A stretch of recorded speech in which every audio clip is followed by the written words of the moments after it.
Cloth is one of the major essential needs of every human being. People have clothes in different colors, styles and for different occasions and occupations. As it is important to buy and sew clothes for wearing, it is equally important to maintain them through frequent washing and ironing before wearing it again. Washing and taking good care of clothes has become a vocation and business that is bringing money to the launderers. So we want to look at how to start and run laundry business successfully. Afiz Tokbaraji.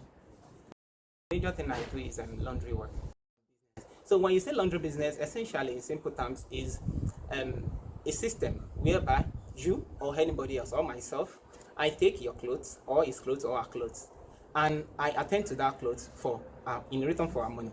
Essentially what I'm saying is that, for example, now you bring clothes to me probably because you don't have the time, you are busy, or you just want a professional touch, let me put it that way.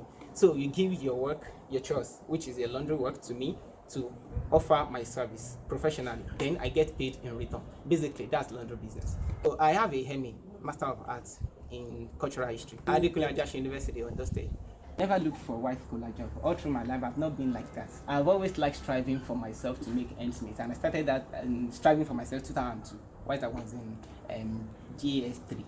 I started striving for myself, to fend for myself. I used to load sound for construction works and things like that. So basically, labourer, you call it labourer in the local parlance. Okay, I came into the business in 2020. That's just before the corona. I went to learn it. I learned it in two spaces, one in Ibadan, then one in Osogbo. So the name of my teacher in Ibadan, I call him teacher anyway, is Abdullah Olaniyan. For 2 weeks. How I started was that the first thing was the idea, so I've learned it. So it's not about idea, it's about expertise. So I try to pull resources from friends and families. And that's one thing some of us need to learn when we want to start business. You know, it's not all about, I know I'll go and see my pastor or my mom or whatever, that probably will speak to one big man in our church or one big man in our congregation. No, it's not about that. So it's about, you know, you want to start the business. As I start, I'm saying that. So I pitch a few friends, then one of my brother, I pitch, and then my wife too. So this one lend me 30,000, 20,000, 40,000. Those are the amounts. You may not start necessarily like myself. The basic equipment is those things you use in doing your laundry at your home. Like maybe a bucket, maybe an iron. You may have an iron in your home. You can start like that. A table, a ironing table. My first customer is a brother to my landlady, the landlady which I rent from. His name is Tao. So the experience was that he brought the first time he brought it, I was so elated, and I felt loved and of course affectionate about that experience, because this is more or less my landlord giving the first work to me. So I'm so elated, but and I trained him specially, let me just put it that way. And I still remember that experience till today for two reasons. One, that I have my first customer. Then the second reason, that my landlord is giving that to me. It shows he trusts me. So I really felt grateful for that. So the process is that you take the collection process. So you collect it. Collection essentially means when you bring your clothes, we collect it in the reception there in the office. So when we collect it, we tag it. That's the first process, the collection and the tagging. That's the first process. And the second process is that after you might have tagged it, you take it to the washery. That's at the backyard there. So when you take it to the washery, it is washed. That's the second process basically. After it is washed, after washing, we have what we call though not necessarily spinning. It's spinning, right? But it's with your hands like this. As I'm doing, you might have washed it, then you sun dry. So this is the next process. After you might, or if it requires starch, like this, this one requires starch. So okay. I've started it already. So I'm spinning it now. So you starch and spin if it requires. This is spinning, manual spinning I'm talking about. So then afterwards you sun dry. Okay. After you sun dry, you collect it again. Then you keep it where you can. Actually, we use some things we use the bigger sack. That's the 750 kilogram sack in conveying it. So when it's dried like this, we just collect it. Then we put it in those sacks. Then, for example, now this Elias has about 20 pieces. Okay. 20 pieces. So you might have thought 20 pieces in one place like this. So okay. You take Elias separately to that section. Then you iron it. After you might have ironed it, then you have to pack them. You pack them and tag them. There is a specific tag we use for it. so as to differentiate A from B. So the tagging essentially is the last process. Because they were like, can we trust this guy? You know, there will be that doubt. So when their doubt was cleared by some other friends or colleagues of theirs which are patronized us and we didn't disappoint them, so they came. That was after 3 months. I can still recall one name, Mr. Shem. He lives somewhere there. So that's the three methods: the banners, the flyers, then word of mouth. That's how I get customers. Then if you do quality work, let me put it, I'm not saying we don't have our faults. Every business has faults and services have faults. But when you do quality work, it will always make people refer some others to you. So it's work for reference, work for us as well. The team was has always been combined of 5 to 6 persons. Now get them, pay them. That's the first question. Get them. How we get them is that we make advertisements. This I designed this ad and try to print it out, then paste it all around where people will see. But that didn't work. There is someone who lives here, is Pastor Ahmed. So I told Pastor Ahmed, please help me announce in the church. Though I'm not a Christian, but I told Pastor Ahmed, help me announce in the church. He announced. Some brothers showed interest.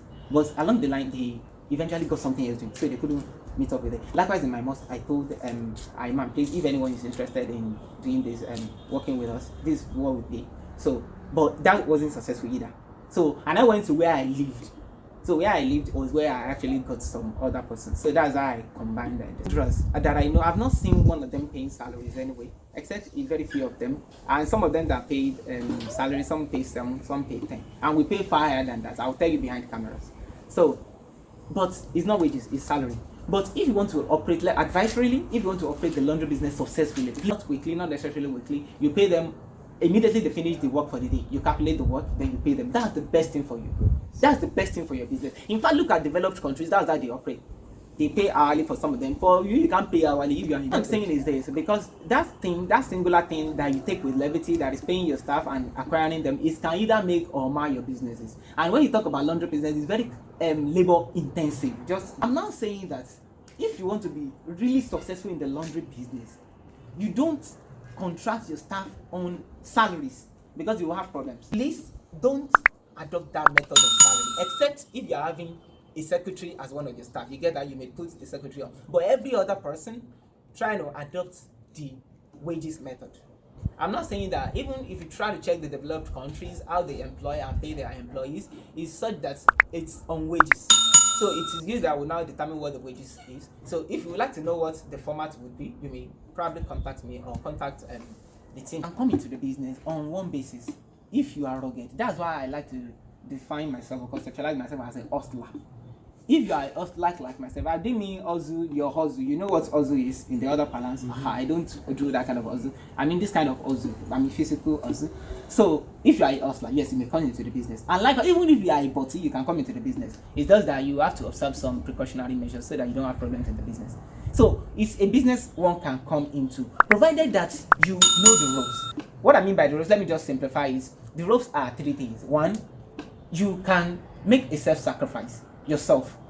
I may tell you those sacrifices some other balance. Now, the other thing, and if you want to know what those sacrifices are, you may go to businessdirects.com, you get those things. The laundry business in Nigeria, you may get that. So the first thing is that you are ready to make self-sacrifice. The second thing is that you have the intention that you want the business to work. And what do I mean by that is this? If you want the business to work, there are some things that they are default rules of business that you have to adopt. If you adopt that, you'll be successful in the business. Like default rule, like what? Like, yes, he brought the clothes to me. He will have to pay for the service, not don't worry, he'll pay. And things like that. It kills businesses. Or don't worry, I'll pay you. It kills businesses. Yes, you can live on the business. That's why I'm saying, provided you know the rules. If you want to know the rules, we may talk about that some other times. Yes, you can live on the business. The proceed from that business may be a structure, but it's some. That's where I see the business in the next 5 years. In simple terms, as an example, I started at 2002. I started hustling. Let me put it that way. So until present, I've not stopped. For youth like myself, the best advice you can ever have. Of course, not all of us will be entrepreneurs. Not all of us will be self-employed. That's the basic thing and the default thing. But for those of you that felt you have the lever and you really want to be successful, at least in the word balance of successful, is such that you try to embrace self-employment. Let me just put it that way. You try to do 2 things. The first thing you do is that look in what can I really do this thing, whatever aspects of self-employment you choose. And then the second is try to give yourself the lever to go ahead, to be successful in that. Okay, let me ask you a question. go to your town, maybe your village or whatever, or even that city that you live in presently. Have you ever seen any public servant that has been so rich or successful in the real sense of the worldly success? Have you seen anyone? Of course, you might see some others, but I tell you, some of them might be doing some other things which you may not do ordinarily. But if you talk about those who are really wealthy and rich, they are those who do businesses. So that's the last word for you. They are those who do business. If you want to join them, you have to embrace probably self-employment. I think most of us don't understand it is. For someone like myself, if I wanted to start doing internet fraud, I would have started a very long time ago, because I have friends who do that. But I don't choose that way because I knew it has no future aside that you earn some broth and things like that. The basic thing is that if you really want to make ends meet, be able to fend for your families sufficiently, let me put it that way, trying to embrace self-employment. Trying to look into exactly what you can do. It may be from your talents, it may be from certain expertise you have to go learn somewhere, but it's one of the best way you can ever earn a living.